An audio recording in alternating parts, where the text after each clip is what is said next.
It's time for our Seen and Unseen segment where we explore the cultural stories of the day. And for that, we turn to author of the upcoming book, The Unexpected Light of Thomas Alva Edison, Fox News contributor Raymond Arroyo. All right, Ray, last week, publishers were editing Roald Dahl. And this week, Ian Fleming. What's happening? Well, the Fleming estate has announced that they mean to cut James Bond in a way even Goldfinger couldn't, Laura. The Fleming estate and family is re-releasing all the James Bond novels, editing out some of the most offensive parts. The problem is the character of James Bond in print and on the big screen was known for what? Not his sensitivity. Is this the stupid mother that tailed you uptown? There seems to be some mistake. My name is... Names is for tombstones, baby.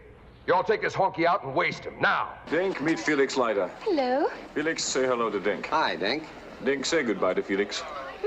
Man talk. Forgive my curiosity, but what is that? That's my little octopusy. Well, the Fleming estate, Laura, claims that Ian Fleming, who created James Bond, agreed to racially sensitive edits to Live and Let Die in 1955, and they've edited the rest of the books in that spirit. I'm not so sure. I mean, people have just got to... it is what it was, and just leave it the way it was. And if you don't want to watch it, don't watch it. They say that about pornography, right? If you don't want to watch it, don't watch it. I know, but we're not talking about porn. We're talking about novels. And my problem is, they want the brand and the franchise, but they want to shave away what made the brand and the franchise important, which was what? His audacity and his non-political correct appetites. I mean, Ian Fleming's last book, by the way, was named Octopussy. What are they going to name it now? Octofeline? Octoperson? I mean, come on. The line is not drawn anywhere, and it disturbs me as an author where they might take someone else's work. And the New York Times, by the way, other media outlets, Laura, are straining to make Treasury Secretary Janet Yellen an historic figure. For the first time ever, U.S. currency will bear the signatures of two women, Treasury Secretary Janet Yellen and U.S. Treasurer Lynn Malerba. Both were at the Fort Worth Bureau of Engraving and Printing to do the honors. Yellen is the country's first female Treasury Secretary. Malerba is the first Native American to have her signature on U.S. currency. Oh, my Lord. Note how they have to say Yellen is the first female Treasury Secretary to sign our currency. Why not the first female Treasury Secretary with a white Buster Brown haircut? I mean, the fact is, she's hardly the first woman to sign American cash. That honor went to Georgia Niece Clark in the early 1950s, and then in 1981, Babe Buchanan, the sister of Pat, was Reagan's treasurer, who also signed U.S. currency. I think Yellen's a little late to the fair. Yeah, well, if she was going to Ukraine as well, I understand, Raymond. Yes, she made a surprise trip there to hand off the first of a $10 billion aid package to the Ukrainian president. Maybe she was having him also sign some U.S. bills, Laura, since he now owns so many of them. That's what I was thinking. Well, I'm thinking of the poor Ukrainians. Haven't they been through enough? I mean, if she does for Ukraine what she's done for inflation here in the United States, they better run for cover. Well, Yellen could have saved herself this trip to Ukraine, Laura, had she had this new Chinese remote kissing advice that I've come across. That's right, long-distance kissing is now a reality. Look at this thing.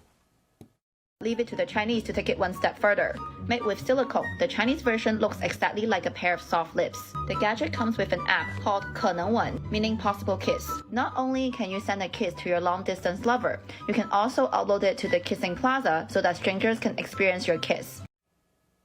Can you imagine this? Yellen could have sent that device to Ukraine, Laura, and kissed Zelensky's Chukas without ever having to leave home. It would have saved her a lot of frequent flyer miles. But this may be the most evil thing the Chinese have created since TikTok and COVID, I have to say. I mean, this remote kissing advice, just what we need, remote intimacy, anonymous remote intimacy. I thought the Chinese were trying to have more babies over there, weren't they? How is this going to help in that regard? This is the one-child policy meets the we don't need remote that here. kiss. I mean, When 60% of our men are single and there's we're at a 30-year low in sexual activity, this is the last thing we need in America. Reality is better than the virtual variety. Raymond, think about it. They want a soy boy to be James Bond, and they don't want real kisses. We're in trouble. Big trouble. Finally, Biden held an event tonight, a Black History event at the White House, where he's being criticized now for disparaging his own race. Listen to this. And by the way, you know, I may be a white boy, but I'm not stupid. I know where the power is. I know where you think I'm joking. So the supposition is white people are stupid. I mean, this is really typical, garrulous Joe Biden. Obviously, he's trying to pander to black voters who are assembled here for Black History Month. But you don't do that by running over a whole different race. I don't know how that advances racial unity or uplifts anybody. He that doth protest too much about not being stupid. Raymond, great to see you. Hey, Sean Hannity here. Hey, click here to subscribe to Fox News YouTube page and catch our hottest interviews and most compelling analysis. You will not get it anywhere else.